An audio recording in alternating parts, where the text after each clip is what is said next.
আদম সন্তানদেরকে আল্লাহ পাক বলছেন যে তোমরা শয়তান সম্পর্কে সতর্ক থেকো, শয়তান কিন্তু তোমাদের পিতা মাতার কাপড় খুলে নিয়েছিল।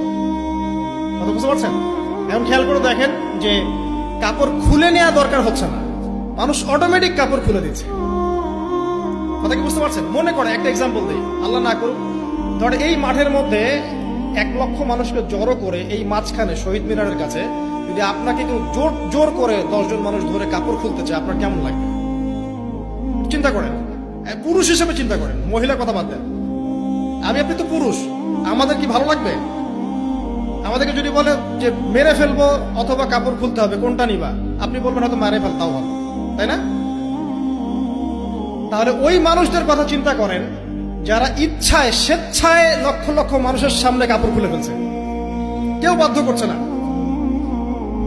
কোনোভাবেই কেউ বাধ্য করছে না, নিজের ইচ্ছায়, পুরুষ না নারী কাপড়